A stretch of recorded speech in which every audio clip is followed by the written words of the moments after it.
Bueno, hoy vamos a ver percusión y auscultación de del aparato respiratorio. Vamos a empezar con la percusión, que es lo que nos lleva a diferenciar los sonidos producidos por los golpes que uno puede realizar sobre el tórax con los dedos o con las manos.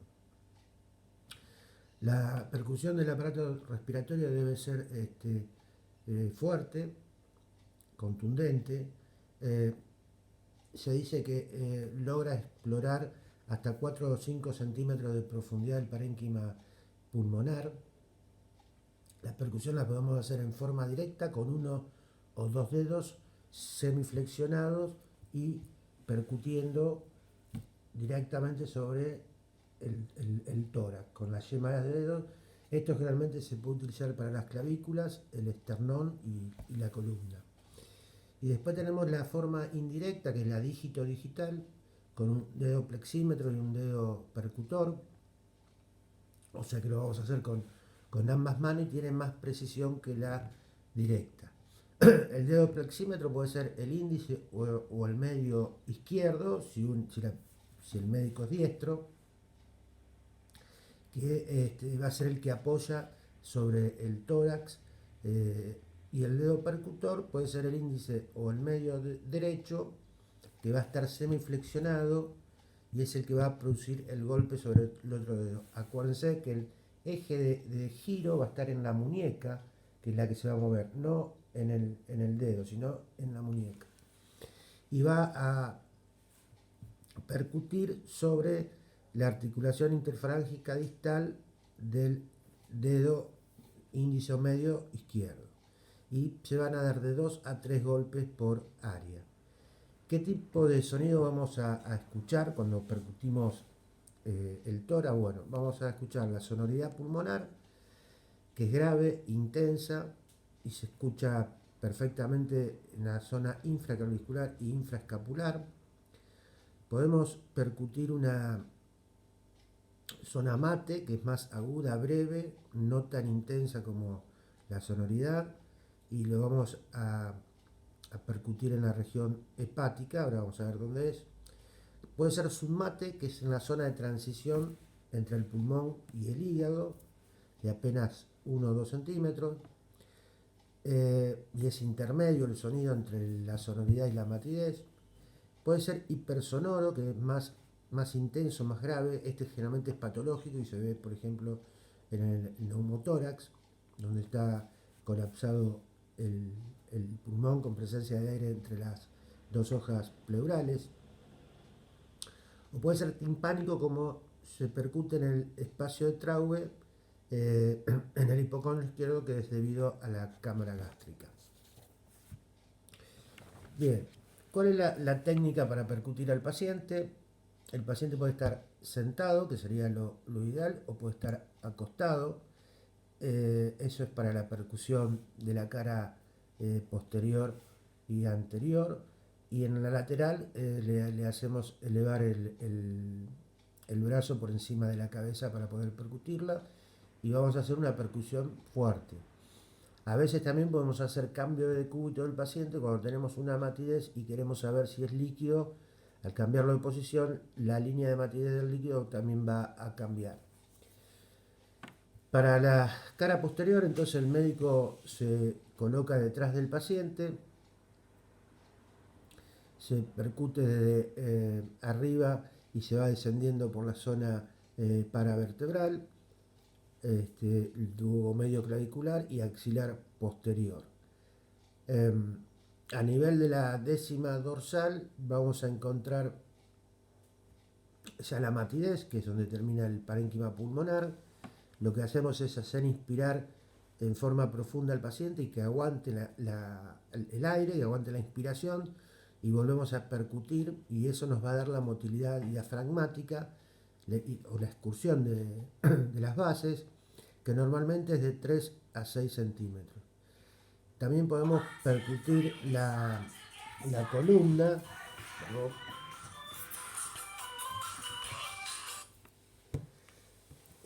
Podemos percutir la columna, que lo podemos hacer con ambas manos o directa con una sola mano. y va a ser sonora desde la séptima cervical a la undécima dorsal. Va a ser sonora la columna.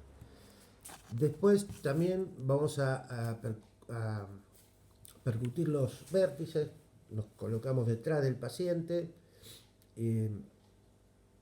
lo vamos a hacer bimanual, desde adentro, desde la zona del cuello hacia afuera y desde el hombro hacia adentro. Normalmente vamos a tener sonoridad que normalmente es de 4 centímetros de ancho, y también hay que comparar un vértice con el otro. Va a estar disminuida la sonoridad del vértice o disminuida el tamaño, o va a estar mate, por ejemplo, cuando tengamos una tuberculosis o una neoplasia del vértice. Y puede estar aumentado estos 4 centímetros en los casos de enfisema.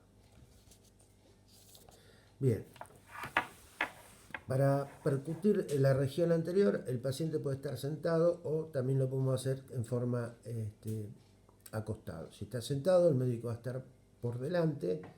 Si está acostado, el médico va a estar sentado a un lado del paciente. Se percute desde el borde infraclavicular hacia abajo. A nivel del lado derecho, a nivel del quinto espacio, vamos a encontrar una zona submate, y a nivel del sexto espacio ya vamos a encontrar la matidez hepática. Del lado izquierdo, a nivel de la línea hemiclavicular, quinto espacio, podemos encontrar una pequeña zona de matidez que corresponde a la punta cardíaca. Y más abajo, en el espacio traude, vamos a encontrar timpanismo en el hipocondrio izquierdo, que corresponde a la cámara gástrica. Del lado anterior podemos hacer la percusión directa del esternón, que normalmente la mitad superior es sonora y la mitad inferior es mate, por el mediastino. Y también podemos percutir en forma directa la clavícula, donde va a ser el tercio medio de la clavícula, va a ser sonora, y los tercios, tanto el externo como el interno, van a ser normalmente mate. La región lateral la podemos hacer con el paciente sentado o acostado, con el brazo elevado por encima de la cabeza, de arriba hacia abajo, siguiendo las 3 líneas axilares. Y del lado derecho también, a nivel del sexto espacio, vamos a encontrar la matidez hepática. ¿Cuándo vamos a encontrar la percusión patológica? Bueno, nos va a dar matidez en zonas que debería haber sonoridad en caso de una condensación, como en una neumonía o un infarto pulmonar, en el caso de un derrame pleural, en el caso de una atelectasia, ante la presencia de un tumor neoplásico pulmonar, la presencia de un absceso grande o de un quiste grande. Todo esto nos puede dar matidez en zonas que deberían ser sonoras. También nos puede dar submatidez cualquiera de estas patologías que nombré, dependiendo del tamaño y de la profundidad en que se encuentre la patología. Va a ser hipersonoro en el neumotórax o también en el enfisema. Vamos a poder encontrar una clavícula toda mate, sin respetar el tercio medio sonoro, en el caso de que el vértice esté ocupado por un tumor o por tuberculosis. Y cuando encontremos la mitad superior del esternón mate, debemos suponer que hay alguna patología en el mediastino. Pasamos ahora a la auscultación. La auscultación del aparato respiratorio es la percepción de los sonidos provenientes del pulmón y el árbol respiratorio. Hay 3 tipos de auscultación: puede ser a distancia, puede ser directa o puede ser indirecta. A distancia podemos llegar a escuchar sibilancias, rales, que después les voy a comentar de qué se tratan. O sea, esto cuando uno está a los pies del paciente o a un costado del paciente, se puede llegar a escuchar.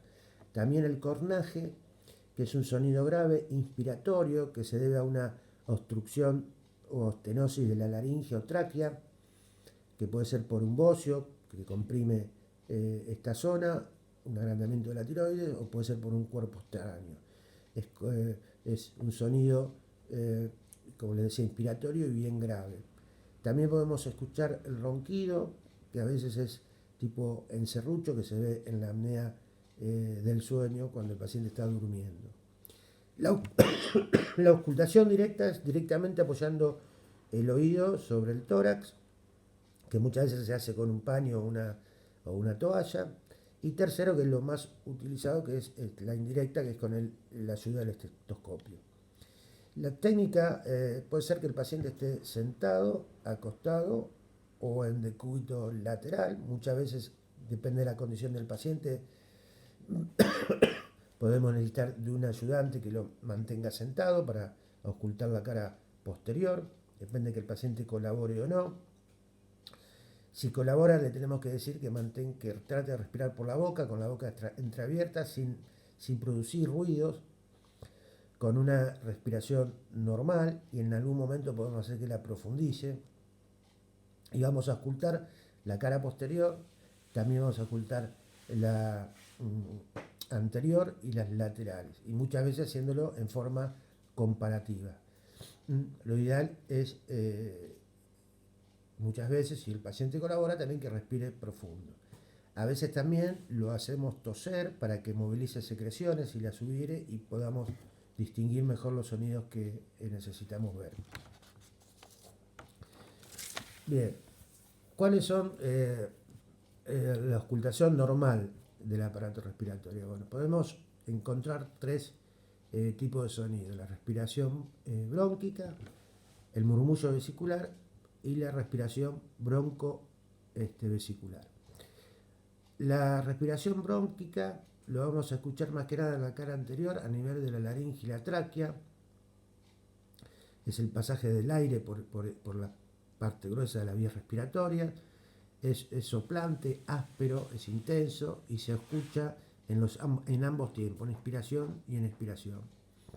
El murmullo vesicular va a provenir del parénquima, desde el alvéolo. Es el despegamiento de las paredes alveolares cuando ingresa el aire, por eso lo vamos a escuchar más en inspiración, y es una tonalidad suave. El bronco vesicular es una combinación de las dos anteriores, donde se superponen los dos tipos de sonido. ¿Qué alteraciones podemos encontrar en la auscultación? Bueno, empezamos por el murmullo vesicular. Este puede estar disminuido en forma general o en forma sectorial o unilateral y sectorial. ¿Cuándo va a estar disminuido en forma general? Bueno, si puede ser que sea por una causa extrapulmonar, como es la obesidad, como es fracturas costales que impiden movilizar bien el tórax, o en el paciente en coma con una respiración muy superficial. Y va a estar disminuido en forma general en patologías pulmonares como es el enfisema o en el asma. ¿Cuándo disminuye el murmullo vesicular en forma unilateral y sectorial? Bueno, ante la presencia de cualquier cosa que se interponga con el parénquima y el exterior, como la presencia de un derrame pleural, o por la ocupación del parénquima, como puede ser en una atelectasia, en una condensación, en una neumonía, en la presencia de un gran quiste o absceso, y también en el neumotórax, donde el parénquima pulmonar está colapsado. Y puede estar aumentado el murmullo vesicular cuando el paciente está hiperventilando, como por ejemplo en los casos de acidosis metabólica, como es la cetoacidosis diabética, donde el paciente por la acidosis metabólica hiperventila tratando de sacar CO2 de su organismo, y eso puede ser que aumente en forma general la auscultación del murmullo vesicular. La segunda sonido patológico que podemos encontrar es el soplo tubario, que es cuando esa respiración tacobrónquica que decíamos se conduce hasta el parénquima. Y esto se ve en la condensación, en la neumonía, que ese sonido que encontramos en cara anterior de la respiración tacobrónquica es similar, pero se va a escuchar a nivel del parénquima pulmonar en un lugar donde no corresponde a ocultar el sonido tacobrónquico. Generalmente decimos que el soplo tubario hay que acordarse de las 3A, que es ambos tiempos, es arriba de la condensación, la zona que se escucha, o sea, se escucha en la zona de la condensación, y es áspero. Acuérdense, las 3A del soplo tubario. Tercero tenemos el soplo pleurítico, que se ve en el derrame pleural. Se ve encima del borde del derrame, se oculta, perdón. Es más que nada expiratorio y es suave y parece como si el paciente estuviera diciendo la letra E. Entonces el soplo tubario es las 3 E, hay que acordarse, encima del derrame, expiratorio y en E. A diferencia del tubario que era en A, las 3A. Cuarto tenemos el soplo cavernoso, generalmente se ve en cavernas grandes, cavernas tuberculosas grandes, deberían ser mayores a 4 o 5 centímetros y ser superficiales en el parénquima para que se escuche. Esto puede ser en una tuberculosis o en un absceso pulmonar y debe estar la caverna con comunicación con un bronquio para que se pueda escuchar. Es muy grave y se escucha más que nada en la inspiración. Después tenemos el soplo anfórico, que es de timbre metálico, se escucha en ambos tiempos, a predominio de la expiración, y se ve en una gran cavidad, como por ejemplo en el neumotórax, donde queda una gran cavidad sin parénquima pulmonar, y tiene la similitud a como si uno soplara por el pico de una botella, y da ese timbre metálico. Sexto, podemos ocultar los rales. Los rales son sonidos producidos por el ingreso o egreso de aire a través de bronquio y parénquima. Podemos hablar de rales secos y rales húmedos. Los rales secos son los roncus, que son graves, intensos y se escuchan más en inspiración, y las sibilancias, que son de timbre más agudo, es muy parecido a un silbido y se escucha más que nada en expiración. Ambos se deben por obstrucción bronquial, que puede ser por moco o por espasmo del bronquio. El roncus es más cuando está comprometido el bronquio más grueso, la sibilancia cuando está comprometido los bronquios más finos. Y estos se pueden escuchar en las bronquitis agudas o se pueden escuchar en el asma bronquial. Después tenemos los rales húmedos, que pueden ser subcrepitantes o crepitantes. Los subcrepitantes se ve cuando hay secreciones en los pequeños bronquios, es burbujeante, se escuchan los dos tiempos y se modifica con la tos. Si hacemos toser al paciente va a haber modificaciones. El crepitante es cuando ya entra aire al alvéolo ocupado por mucosidad. Se oculta, es el despegamiento de las paredes alveolares con la presencia de secreción dentro del alvéolo. Se oculta más que nada a fin de la inspiración y no se modifica con la tos como el subcrepitante. ¿Dónde se puede ocultar este tipo de rales húmedos? En la neumonía, en la condensación, en el infarto pulmonar, por la presencia de sangre en el alvéolo, y en la insuficiencia cardíaca izquierda, en caso de algún problema de la bomba cardíaca izquierda. Séptimo, podemos ocultar como patológico el frote pleural, que se debe al roce de las dos serosas, de las dos hojas pleurales inflamadas. Se escuchan los dos tiempos, es seco, grave, da la sensación de que uno frotara dos cueros, aumenta su presión o el tórax, generalmente aumenta el dolor si hay pleuritis y aumenta el frote. Generalmente cuando aparece líquido después, si llegara a aparecer, de acuerdo a la patología, el frote va a desaparecer porque el líquido queda entre las dos hojas pleurales y las separa. Se puede ver en una neumonía con derrame, en un derrame tuberculoso, una neoplasia pulmonar que produzca derrame o también en un absceso que inflame la pleura. Octavo, podemos hablar de la auscultación de la voz. Si uno hace decir en forma repetitiva 33 al paciente o 44, lo habitual que se use 33, no lo vamos a distinguir normalmente en forma clara. Directamente no lo vamos a escuchar cuando tengamos un derrame pleural que se interpone cuando hay una obstrucción bronquial o cuando hay un neumotórax importante con colapso del pulmón. Decimos que hay broncofonía cuando esta palabra, este 33, ya lo escuchamos con mayor resonancia. No muy claro, pero con mayor resonancia, y eso se puede ver en la condensación de la neumonía, o se puede ver en la tuberculosis cuando produce condensación también.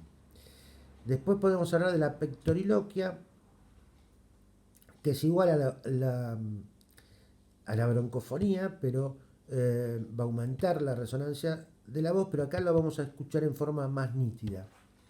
Y la pectoriloquia áfona es cuando hacemos que el paciente siga diciendo 33, pero más bajito, lo más bajito que pueda, y nosotros vamos a escuchar, se llama eso voz cuchicheada, y nosotros vamos a escuchar el 33 en forma nítida.